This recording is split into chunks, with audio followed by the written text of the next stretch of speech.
All right, guys, I got here today both of the most talked about pairings in the market at the moment. We got the BRM 4-meter Maliko, and we got the 4.2-meter from Flow Paragliders. This is called the D-Wing. Now, what I want to do today is a quick flight comparison on land, just so you guys can actually see how these two wings react when riding them purely using the front lines. And the reason why we do that and ride them on the front lines is to be able to take away a little bit of the power. So instead of the Parawing being fully powered, you release that power and you allow the air to go through it a little bit more rather than catching it. So you get a little bit less pressure from the Parawing. So let's see how these two fly. So start first with the BRM. Here we go. So bringing it all the way up, this is using the new bridle configuration as well. So this is the updated bridle configuration. And right now I have one hand on the bar, but evenly distributed, right, between the front and rear lines. Now, when you get overpowered, what you want to do is you want to ride it on the front lines. And this is what happens with the BRM. It collapses. Can you notice this collapsing of the shape of the kite, which is really, really significant? And right now it's around 12 knots. So I'm able to do this on land. But if I do that, the kite wants to collapse on itself. I'm hoping for a bit of a gust to come through so we can have a better look at this, but oh, there it is. You can see how it's starting to fold on itself, and I have to pull the rear lines again for it to stabilize. I'm gonna try to come into a bit more wind here so you can see this. All right, let's try again. So riding it on the front lines, and I'm going to depower, and there it is.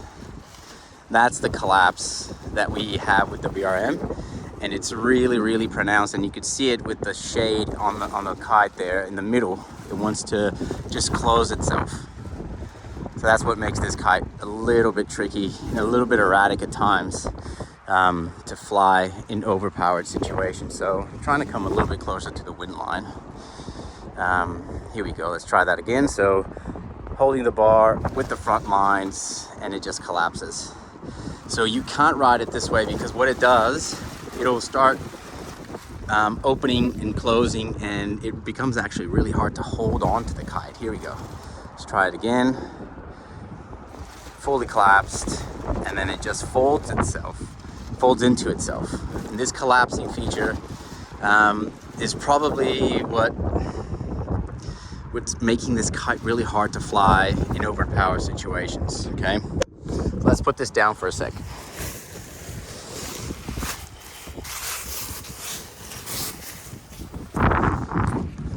Let's go back here and grab Flow.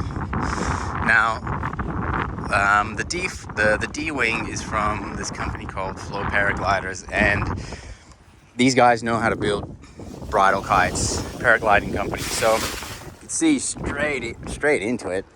It's a much more stable canopy. I'm gonna fly it into the wind. This is a bigger kite as well, okay? Both with the medium bar setting, so both with a very similar setting. But if I ride this on the front lines, look at that. This was fully with the bar. Here we go, I'll show you the bar and the kite. So I'll get it and just release it. Look at that, it just flies. So this means that you're here and you're flying the kite just like you see here, fully depowered. And you're still able to maneuver, you're still able to, like, look at that. Look at the rear of the bar, completely gone. I'm trying to put it into the negative here, so like into the lines, and it does not collapse. So this uncollapsible characteristic of this kite is really setting it apart at the moment. I'll do it one more time. Here's a gust, so let's use that gust and depower, and it just sits there. And if it starts to lose a little bit of the steering, because you do have less rear line input, all you have to do, here's a gust, good. Like now I want it to go a little bit AWOL, just bring the bar, straighten those lines a bit, and that's all you have to do. So again, look at that. It's amazing. Let's try it again with the BRM because I think the wind kicked in a little bit now.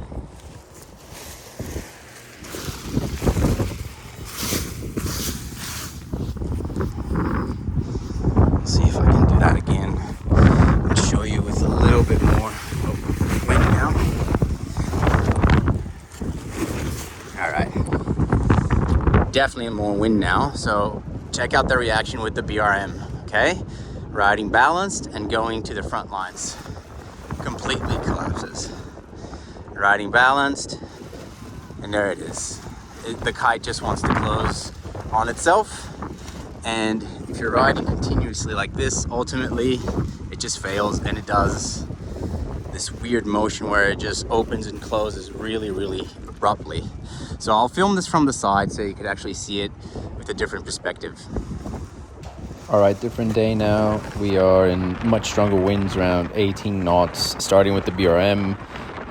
And just keep an eye on the bar and the bar movement going from balance to there you go, and rear lines, and how the kite starts to react. There you go. And then it just opens and closes, and it just continues that motion, and it just becomes extremely hard to control it when it's just collapsing and opening, collapsing and opening, and it'll keep doing that.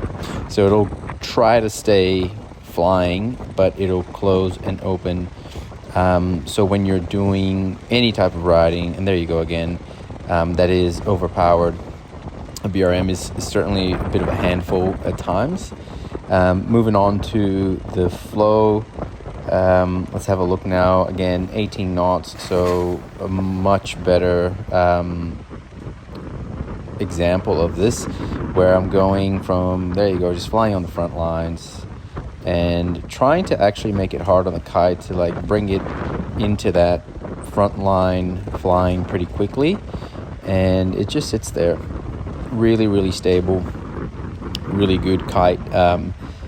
And you can see how it begins to lose a little bit of the steering, but if you have it pointing where you're riding and you do that, you add a little bit of airflow to the kite, so it continues to ride in the direction that you're going. So it's really, really helpful.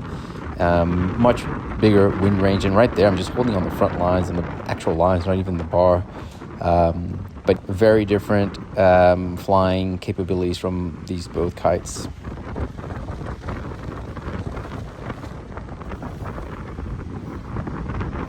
All right, here we go. We're around 16 to 18 knots, BRM stable now, and we're gonna go and fly it on the front lines, and we get the flutter and we get the bouncing. So it does not like being depowered like this. And here we go with the gust. You can see it wanting to collapse, and it just begins to fold on itself. So I'll stay here a little bit longer so you can see it with a gust. So right now I'm just doing front line tests, and there it is. It just folds on itself, right? Once again, and there it is. Collapses. It's just hard to keep it up. So it really struggles to be depowered, right? And that's why it has such a low range. You can't really fly it on the front lines like that. I'm trying to get it to undo. So this is even bar pressure, and then when I move into a frontline bar pressure, it just folds itself, and you can't really ride like this because it'll begin to just repeatedly lose and gain power and try to fly. I'm just making a little bit of time here to see if I can find a better gust to show this to you guys. And again, collapse, and it doesn't fly. And here we are, a little bit of a gust. It'll begin to open and close. Here we are. This is what it does. And then it just completely fails, right? So, really important to note when you're talking about ease of use, how well it flies, and the wind range that you could use these Parawings in. It's this collapsing ability is really important for you to be able to depower. Without it, you're not able to fly the kite on the front lines and have a proper depower, right? So let's try the flow now. The flow already, as soon as you move from one to the other, you can feel the difference, right? So I'm gonna go rear bar, and it just stays. This is completely on the rear lines, and I'm trying to even steer it on the rear lines, and there it is. I'm completely sheeted out, inverting it into the lines even. Let's bring it back up. There it is, completely depowered, and it flies, continues to fly, continues to perform. You see, it kind of wants to do what the BRM does, and you can see a little bit of a shadow right on the seam, but there's something about this design that, look, I'm trying to force it into it, like getting on and off the power, but it's just so stable. There it is. Easy to see how this canopy and this design is a lot more stable than the BRM at this stage. Put this one down again.